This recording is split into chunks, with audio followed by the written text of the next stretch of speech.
fierce. 对于是 woman's fierce for sure. Excuse me. Did you see There's the free show? water upstairs. I hear Adriana's walking. I brought some tissues in case it was emotional. Il n'est pas fou, il aime ses goûts, il la voit partout, il attend debout, une rose à la main, non plus rien ne le retient. Dans ses love stories, dans ses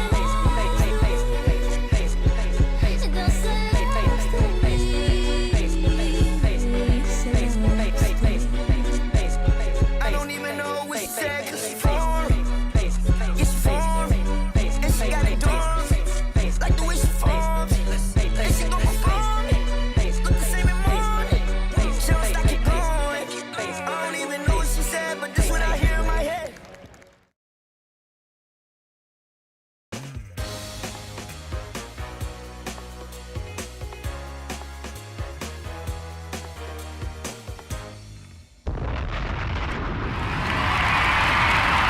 Testing 1 2, testing 1 2, testing 1 2, 1 2, 1 2, testing.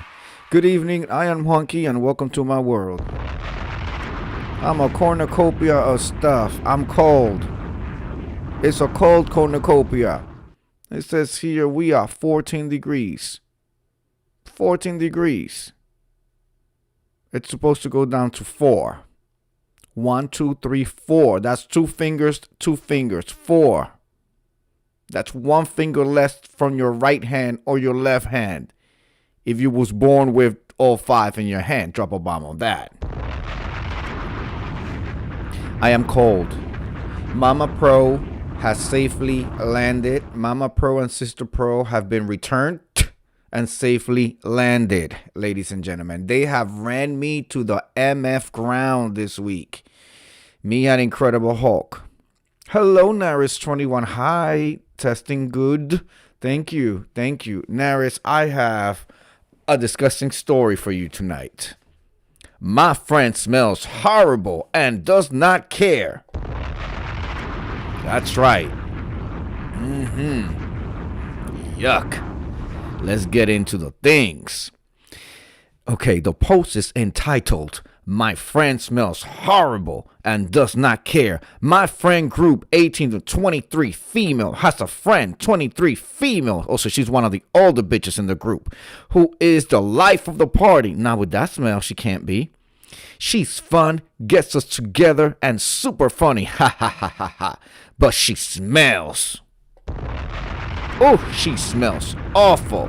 It's a mixture of saliva, dandruff, marinated body odor, mildew, and sometimes fish.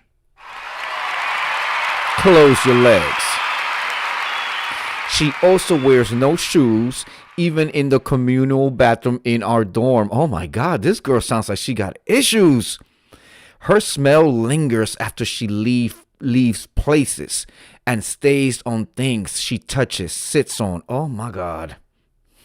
Fish. One of us told her about it privately, very nicely, and then straight up told her, girl, you smell bad. She has no sense of urgency about it. She insists the smell is because her dirty room, which does smell, but it's just her and her belongings in general.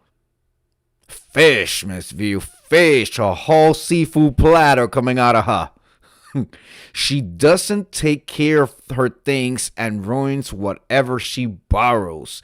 Like, for example, she borrowed a hairbrush dryer that she gave back to my other friend full of clumps of old dandruff hair. These other college kids, Miss View. This is what the college girls are doing now, Miss View. Kappa, Zeta, Beta, Meta. Okay? This is what the girls are doing in them dorms. I continue. She seems to shower regularly, wash her face with cleanser, and brushes her teeth and uses mouthwash. but somehow the smell like but somehow she smells like she has not bathed for a while. Her products even smell good. Her room is a complete mess with molded food in her fridge, clothes all over the floor, and no bed linens. Oh no, she sleeps on a bare college dorm mattress. Girl. Miss View says sounds like some of the ladies and men in the beef sector. What in the dormitory stink? Lordy Lord, oh Jesus. About 2 days ago, a girl in the dorm next to her was spraying Lysol in the hallway, and our friend asked her why.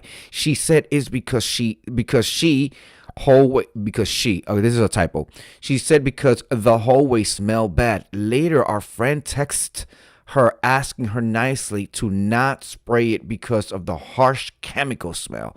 Later that night, she heard the girl in her room talking to her friend on the phone saying she smelled and her room smells.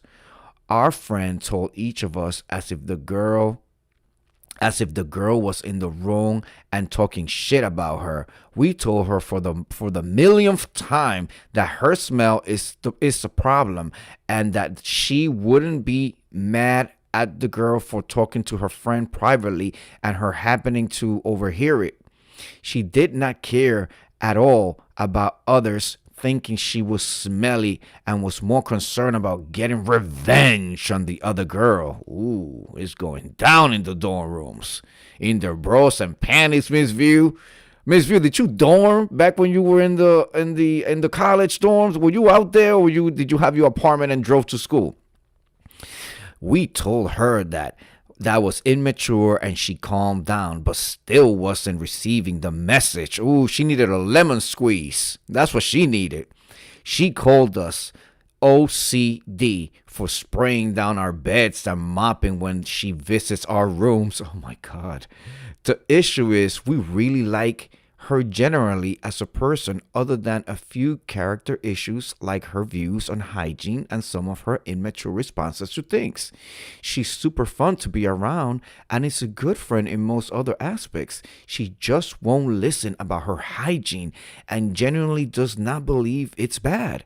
We were thinking of maybe doing an intervention, but we're not sure should even take it seriously or change. What should we do? We don't want to stop being her friend. Miss View says, I lived on campus for free for 2 years, then moved to an apartment. Okay. Our roommates stank though. Our roommates stank though, or did not stink? Did they stink or not? Let me tell you something. I thank the Lord that I never had to be in a roommate situation. Her roommate did smell. Her roommate did smell. I thank the Lord. I have seen so many horror stories, Miss View, that she stank. Ooh, drop a bomb on the stink. Ooh. Well, people generally have a natural odor. Okay, for the most part, people have. It's not a bad smell, but that's a lot to put up with. I was blessed that I never put myself in a situation. I never had to roommate with somebody I was not sleeping with. Drop a bomb on that. Meaning, the only times when it was me and somebody else on the one roof, I was in a relationship. Other than that, I've lived by myself at times. I could not have a roommate. I couldn't have a roommate. All right, and we'll leave sanitary items all over. Oh my God. And it just makes you think, Miss View, like you're supposed to be in college. You already went through high school, maybe went away on some summer camps, and you learned the things. And you in college, you're supposed to be, you're trying to get your sexy on. You're supposed to be like all cute and stuff, and you becoming something and someone, and you left people behind, barely looking at them through the rearview mirror of your car. But for you to have these issues, we got her out of there. Oh my God. And you were part of the sorority. So was she a sorority person or not? Because it is my understanding that sorority people lived all together in a dorm or a house. No. Okay. What do I have to say about this whole thing? Well, I've been there. Drop a bomb on that. I've been there. No, I haven't had a roommate that stunk. But in my theater world, back when I was my first theater company that I was part of when I was 12 years old, we were young adults, right? Young adults, and there was this particular girl there who she was a vegan, Miss View. And her mother was like a strict vegan, and they did not believe in deodorant at all. Not even like non-platinum, like a vegan deodorant. No deodorant at all. So her name was Ashley. She later went on to do some stuff on TV and some stuff for MTV. To be quite honest. And she did have a glow up. She went to LA and she had a glow up. She became really pretty and all that. Maybe at that point she, made some choices, but she really smelled. She smelled, and it wasn't. I'm not trying to be too fresh or anything, Miss View, but back in a theater company, we used to have a lot of circle ups where we would sit down and circle up to do company meeting, which is when we do the business of like who's available this date, or this is the next rehearsals, this is the next show coming up. So we will be sitting down in a circle with our legs crossed, and she like her punani stunk. Drop a bomb on that. Her punani stunk. It smelled. Her punani stunk. So it wasn't just the armpits. When you're acting with her on stage, it's not just the armpits, it's the punani. And then the Tootsie Roll was smelling. And so yes. And it's like, okay, how do you address it? So we, and we're all teenagers. So eventually it got to the artistic staff. And because we were children, because we were still children, we had a caseworker on hand. We had a caseworker that made sure that we were going to school and that our grades were up. But it's also, if we had any issues, we can go there and like do talk to her, whatever. She got handled by the social worker in the sense of like, and then they also did for us, they did the whole, you got to make sure that you, you're showering and that you bring in your stuff in your bag. If you need, if you are in your period, you could be excused to go do what you got to do and come back to the circle. All of that. They did all of that. They handled it very well. She felt it, but there was no immediate change. For a while, it was just the masquerading of it, but it wasn't attacked at the core. And I think that there was even conversations about whether or not she had a STD, perhaps, because STDs can make certain odors come out of there. So I dealt with that at that point. I also have dealt with it, Miss View, in the as a supervisor, supervising somebody who actually stunk. I've supervised several people in different positions that needed to have a hygiene conversation, where other staff members came to me because they were reporting to me and had to say, please, would you please? And so what I did, Miss View, was I right away, let me tell you, I lean on the HR department. Y'all ain't getting an easy ride with me, okay? Y'all are not, y'all here to support the managers. I am here to be supported, okay? So I took it right to HR. I said, so-and-so is having a body odor. It's an issue. People have come and complained. How would you like me to address this? Will you address this? And HR was like, no, I think it's best if the manager addresses it first. And then if we have any more issues, then we could step in. Okay. I just wanted to be documented that this is the step that I'm going. And okay. So then luckily it was a guy. And then I was able to, his job was physical, Miss View. So he would come in the morning fine. And towards the middle of the day, Miss View, he just was stunk up the whole place because he was moving boxes, unloading boxes and moving things around. And it was really, really bad. So I'm trying to figure out how to have this conversation. Mind you, this is like recently. This is within the last, I would say, 5 years of me being at a particular job, right? So I'm like, okay, how do I handle this? I spoke to a couple of mentors and see how they wanted me to handle it. And then, the time came, balls can stink as well as underarms. The whole thing, the whole thing. But it was there's a bigger picture to this, right? So I say to him, I have a weekly check-in, and I said to him, I go through my whole check-in list, and the last bullet, I remember I put in my bullet, because I have like an agenda in front of me. I put bag, B-A-G, bag, right? So I said, I'm going through the whole thing, and he was fairly new. This is maybe 2 months, 3 months into his role there, and I've been knocked out by the smell and the whole night. So I said to him, okay, one last thing that I do want to address is like, your job, I know that you're moving around. It's very physical. You're interacting with all types of staff members and the whole nine. So it's very important that we are be very presentable. We're still being presentable. So I need to make sure that you are, he wear like a uniform. So it's like that your uniform is steady up. But it's also important that we are, if you're sweating too much, you take a break, go wash, or this is what I do. And then I went to my book bag, Miss View, and I had, some would call it a whole bag. Drop a bomb on that. I would like to call it my bitch stay ready bag. Okay, I have a little I had a little pouch, a little bag, like the ones that I show where we flew, that they give us, something like that. And in there I used to have like my hair products. I had like a little spray. I had like everything. I had everything. When I was single, I used to keep the condoms and the lubrication in there, Miss View, because you gotta stay ready. You gotta stay ready. Okay, that's why it was considered a whole bag. But once I became a married man and had no need for those things, that bag changed. Okay, so I used to have it all in there, Miss You. Everything, if I ever needed to be in a situation, everything was there. Everything that I needed for my comfort was there. So I opened them. I said, you could pick this up at Duane Reade. I grabbed this at Duane Reade. And I opened up the bag and I said, I have my hair products, I have a toothbrush, because I used to have my retainer. So after I eat, all of that, I said, and then he knew what I was talking about.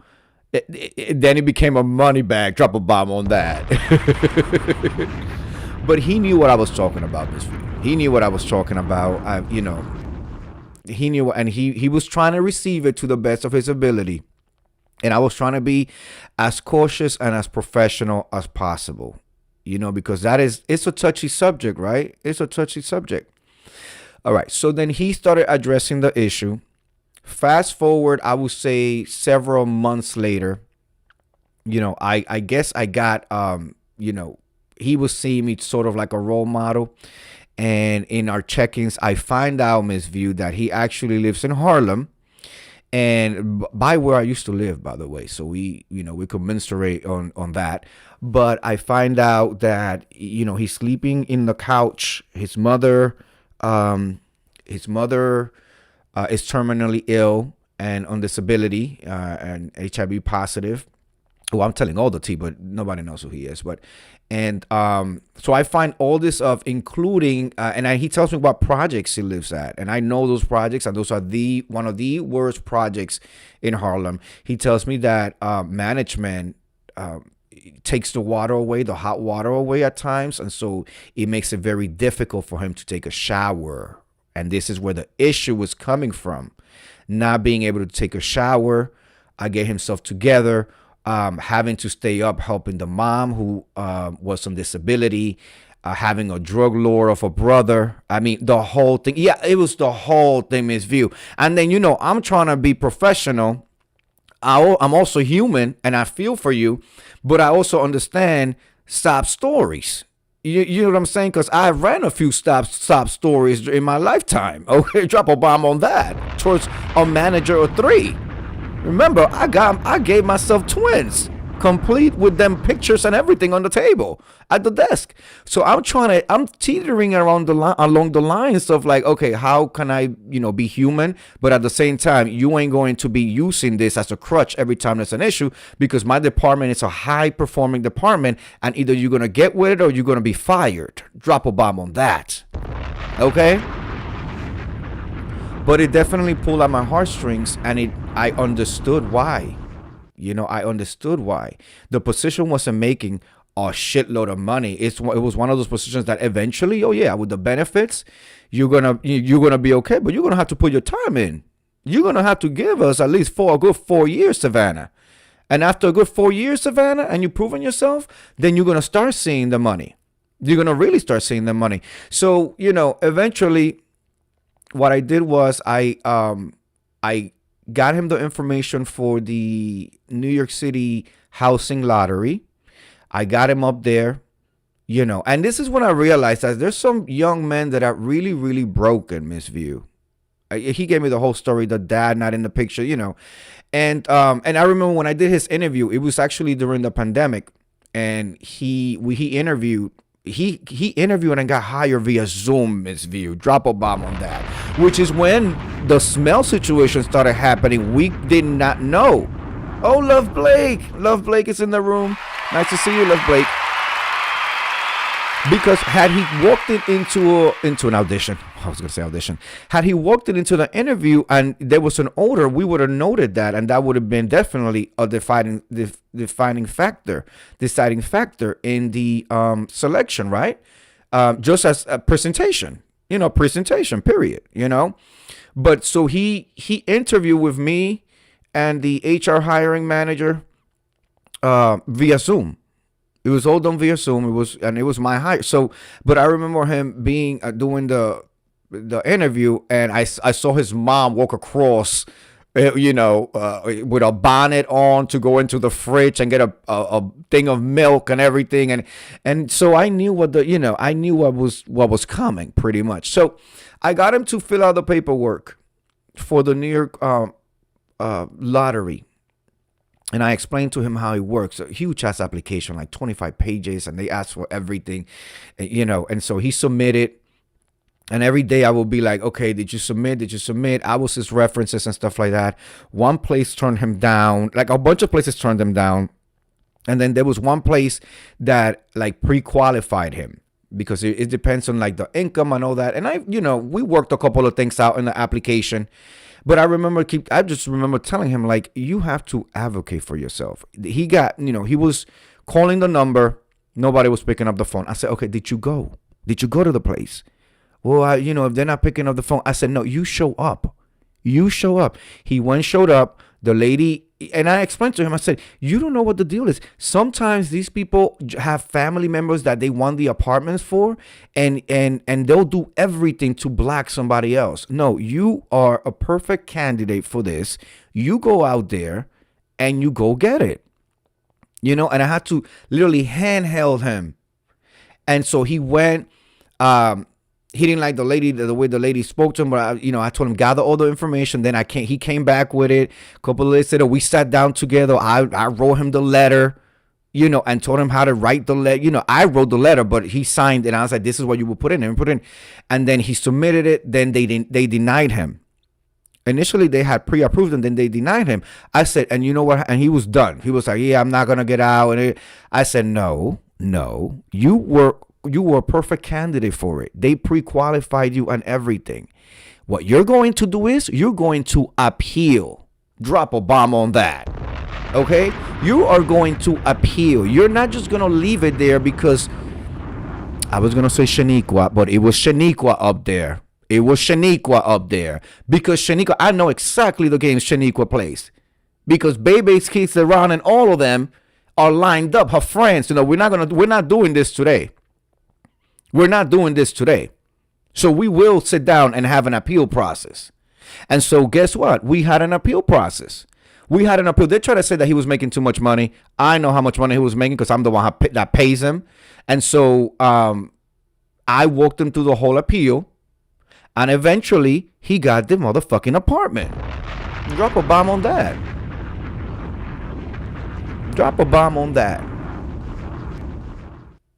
And it was like, eventually it was time for me to depart that position, and he stayed behind, and he thanked me so much. And, because he says that I pretty much helped change his life and the whole nine.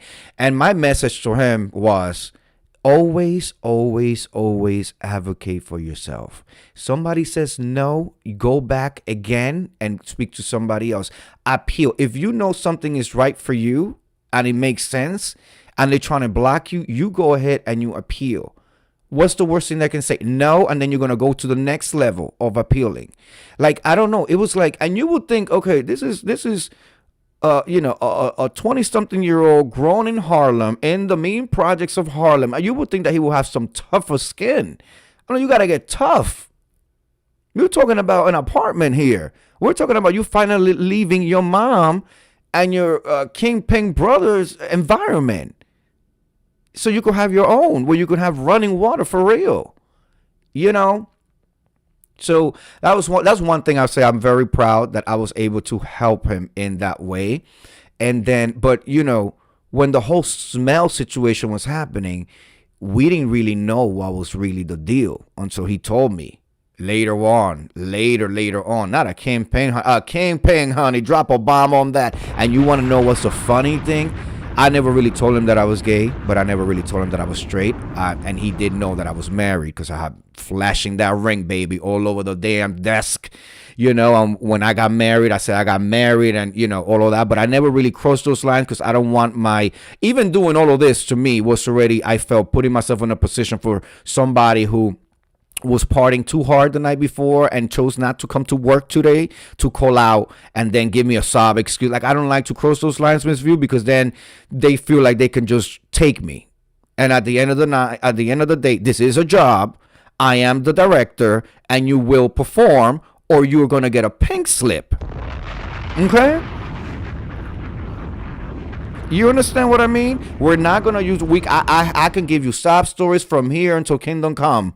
All right, we all had a horrible upbringing. Ain't nobody was born with a silver spoon, or else we wouldn't be in each other's lives like this. You know what I'm saying? The people who were born with a silver spoon, we don't even see them in New York. They're a whole different. They have a whole other community. You don't even know where that community is at.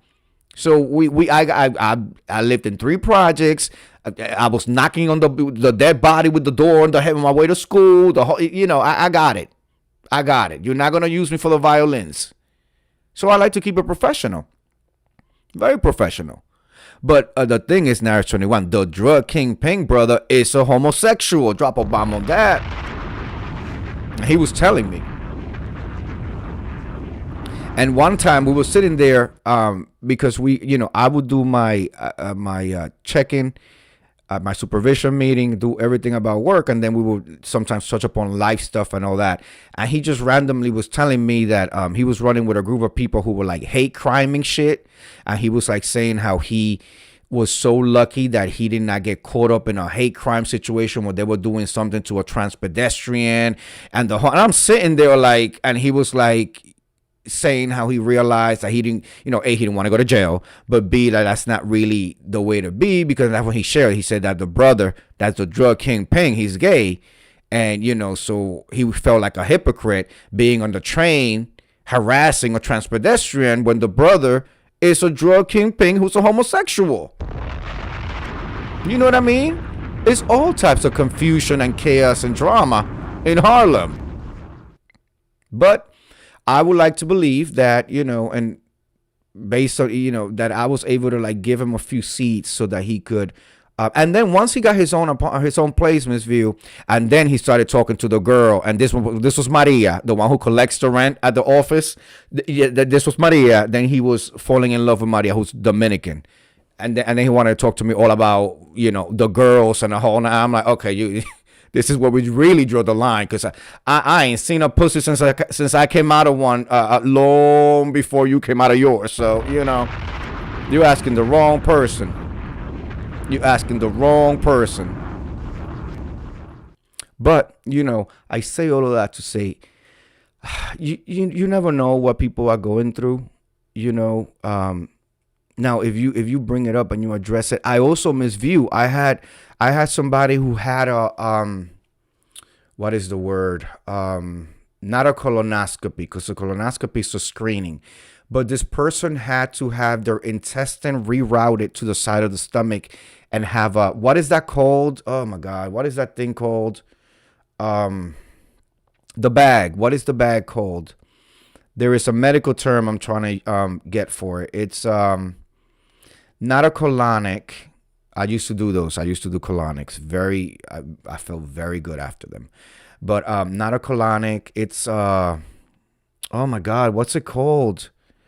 They reroute the stomach to the side, and then you have to have a bag where everything goes in there, and also your diet has to change. What is the name of that? Naris 21. What is the name of that? What is it? It's colonoscopy bag. Drop a bomb on that. One of the folks that I supervised, yes, a colonostomy. Oh, I always thought it was colonoscopy bag. No, because the colonoscopy. Yeah, okay, so he had that, and because he had cancer for a while, and when I interviewed, I met the team, I was told by HR that he would be departing shortly after I was getting hired to start chemo and all of that. And so he did all of that. He came back, and then the cancer came back, and then they had to reroute his stomach. It was like colon cancer. So I've never had to supervise somebody with this type of situation in their lives. So I leaned on HR. I was like, okay, well, what? Y'all need to give me some training, because I don't know how this is gonna. And so they gave me materials and gave me a couple of online videos for me to see. And then I did my own research. But that too was uncomfortable, because you have to be professional. But accidents happen. That thing makes noise. So I will be in my check-in meeting with him, and that thing will be making noise. And so I'm trying to stay as supportive and professional. And he also took a liking to me, where he would talk to me about his struggles, his personal life, what he was going through. Miss View, it's a lot. It's definitely a lot. And then on top of that, keeping the department high performing. Drop a bomb on that. Keeping the department high performing. To tell you I was stressed is an under motherfucking statement. It's an understatement. That's why I look, aside from the fact that I'm married and my husband makes me the most happy and I have that glow. If you've seen my earlier videos, I was more stressed out back then. I looked more worn the fuck out than now, because it was a lot to handle. These personal HR issues in your team. Then I had somebody who was like fully autistic, high performing, functioning, but still motherfucking autistic. It was like a fucking one flew over the cuckoo's nest was my team. And so, what I had to do with him was like, and I didn't know he felt embarrassed, but it was like, if that thing made a sound or I was starting to smell something, I would just continue to look at his eyes, right? Speak to him, looking directly in his eyes, looking at my notes, and just getting through the agenda, not speeding through it, but still, if it's 30 minutes, I'm going to sit the 30 minutes and do what I got to do. This is why they pay me the money that they pay me, and why I'm the head of the department. It's part of it. We're all human at the end of the day. God forbid, but you just never know where you're going to be. I joke around and put on a lot. I'm over the top. I hope people understand half of it is a character. Now when it comes down to the finances, my husband, the Incredible Hulk, and I work our asses off to be able to do the things that we do. Okay? But, some of it, the name on the marquee, the whole nine, yeah, I'm only putting on a little bit for the performance. It does not escape me that, life can change within a minute, second. Tomorrow could change my life completely. Everybody is like one lap away from X, Y, and Z. And so you have to have some sort of compassion. Now, going back to the posting, this, she sounds like a white bitch. This white woman, that's fully functional, has a good shower, running water in the dorms, the girls are telling you, if the girls are telling you, and then she's arrogant to not take it in, I've been lucky that the people that I've addressed things to, they've taken it in. I do believe part of it is the presentation and the delivery, but they've taken it in and attempted to have a change, But this girl in this thing, she lucky the girls still want to keep her as a friend. I wouldn't. I personally wouldn't. Girl, I told you once. Girl, I told you twice. Wash your pussy. Drop a bomb on that. If you're gonna sit next to me and I'm gonna be smelling the whole 7 seas, okay? You're gonna have to find your way. I'm gonna have to excommunicate you from my circle. We're not doing that. Same thing with any guys. We never, I hung around well put together gay people. So that scents and smells, that's not even a question. That's not even a question. Even hanging out, if we went to the club and it was a long periodical night, where it's like the sweat, you coming out of the sweat, everybody going home. Ain't no, let's go continue to hang out. If you know that everybody's going home, they will go shower, get a quick break, a refresher, and then meet up for brunch late 2 or 3 hours later. Drop a bomb on that. But ain't no rolling out after a whole day of bar hopping. You went to the lounge, the club, closed it out, then roll up right into breakfast. Oh no, girl. See, that's the lower level entities and the lower level gays that we've seen on that sector over there. The ones that come around here with uncut nails, dirt underneath their nails. And supposedly every other gay male in New York City is jealous of them. Drop a bomb on that. Unshaved, soiled underwear, get on social media with soiled underwear, spending time in the back of trucks, pickup trucks and sidecars, and walking down highways behind bushes and in the alleys, sucking coke.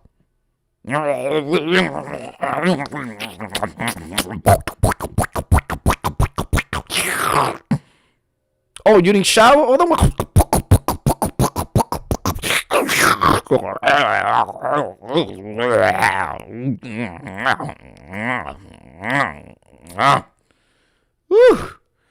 Child.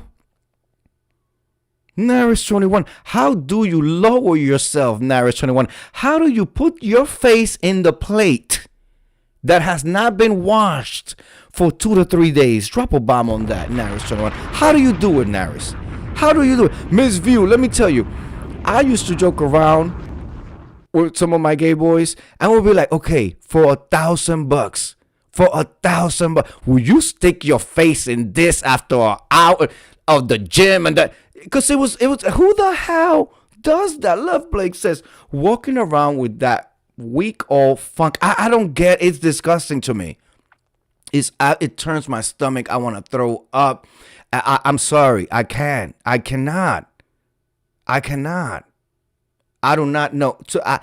Sex to me should not have a scent. Drop a bomb on that. It absolutely should not. It absolutely should not. Oh my God. No. In conclusion, hygiene is very important. Okay? Hygiene is very important. This whole thing, I guess you learned that as a child.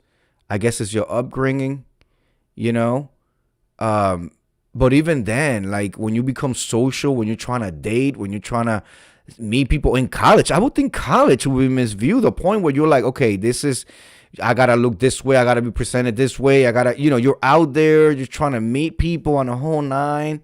Ooh, P-Funk is the worst. Oh no. Ooh, Love Blake. Oh, I can't, Love Blake. I cannot. Let me tell you, I love showering so bad. I love, I'm telling you, I can't. It's like meeting people and dealing with people is hard enough. Why wouldn't you want to present yourself to the best of your best self? Leave a lasting impression in a positive way, where you walk away and they're like, wow, their cologne, and who is that person? I want to know more. That happened to me all the time. I will go out, once in a while to an event or something to support a friend in a show or whatever, and then stick around just to take a picture and show them that I'm there and whatever. And then I will meet people, shake hands, whatever, leave that good energy on them. And then I've had the friend texting me, or even the next day or 2 days later, like, oh, my friend saw you at so-and-so, and he asked me if I could get your number. Should I? And I'm like, oh, okay, because you left a lasting impression. a positive lasting impression. You know how many good friendships I've developed like that over the years and stuff like that, just because, you know, the outside is the first thing that they see and feel and smell. And for you to roll up in there being all funky, I think that's disrespectful. Drop a bomb on that. It's disrespectful. And you know when you stink. You know when you smell. You know when you're sticky. Ooh, sticky. You know all of that. Anyway, I want to thank everybody who came through. We have made it through January. Yes, ladies and gentlemen. We only have what? 2 years, 3 years, and 11 months? Is that what it is? 3 years and 11 months before the dictatorship is over. It's a lot going on. It flew by. Yes, it flew by. This is the last salacious reading I will be doing for the rest of the month. We are starting February 1st with Black History Month tomorrow. Oh, yes. Yes, we are. Miss View says, I think he will be gone before then. And Miss View, I've heard a lot of people say that. I'm scared that he's not. You know, I do believe that this too shall pass. You know, I've studied enough history. I've been forced to, not by choice, to understand that all regimes come down at some point. Empires always have come down and new ones have risen up or risen up. Okay. Let's see. Nara says, Tal, I thought 2 more years and midterms are coming, so hopefully impeachment. I don't see impeachment. I think health might take him out. I think Jesus is gonna be like, okay, we've had enough, you know. But this too shall pass. My concern is the rebuilding, the setting us back so far back that it's just in my lifetime I won't see the growth and the change. You know what I mean? That's my thing. In my lifetime, not being able to see that. I don't want to go out when it's still chaos. I would like to go out when it's peaceful and it's a good environment and America is back to what it, you know, well, let's not even touch upon that as we begin Black History Month profiles tomorrow. Drop a bomb on that. You know, I try to look at the glass half full and not half empty, but going through some of these profiles and understanding the success and the rising above it all and the accomplishments is one thing, but understanding and realizing and continuing to read about the injustices and how it was all set up and, you know, the all of that, the Jim Crow of it all, you know, what is it, 3/5 of a person, 3/4 of all of that. It just makes me even more angry. So I'm probably going to be bipolar in the month of February for Black History Month. But we're definitely going to be highlighting some of our black leaders who have paved the way for me to sit here in this red microphone and be able to come to you from the chateau. You know what I mean? So we'll be doing that. I want to thank everybody who's been supporting me consistently since December 1st. Thank you. Thank you. Please be safe, Miss Viewers of You. Love Blake. Please be safe. Naris21, my Incredible Hulk. The helicopters that come in and out. And if you, oh, by the way, Incredible Hulk and I have another podcast in the can. We just shot it this morning. Miss View, you'll be very happy to know that Incredible Hulk had me waiting for just 2 minutes this time. My husband had everything ready for me, the star of the home and the production, to just come up in here, grab my microphone, and just 2 minutes. I was like, I came up here with an attitude, my iPad and my phone, and I was like, okay, how? And he was like, just put on your microphone, you know, turn it on. Test 1 2, and he's like, we're ready. I was like, we're ready. I was like, that was 2 minutes. 2 minutes, Miss View. And we shot it. Hulk went in. We try to not make this political, but it is going to be a political one. New York State just passed a law, Miss View, that yeah. Wait until you hear this mess. So that should be going out earlier next week. I want to thank everybody who coming through. I will see you guys later. Please make sure that you catch the podcast, and I will see you guys tomorrow. Nurse 21 says show up next time with shades on Hulk. No, Hulk is not showing up. No, this is still my production, Naris 21. Hulk is no. All bookings go through me, and he is booked and busy. Okay, booked and busy. All right, have a good night, everyone. I will see you guys tomorrow. Peace.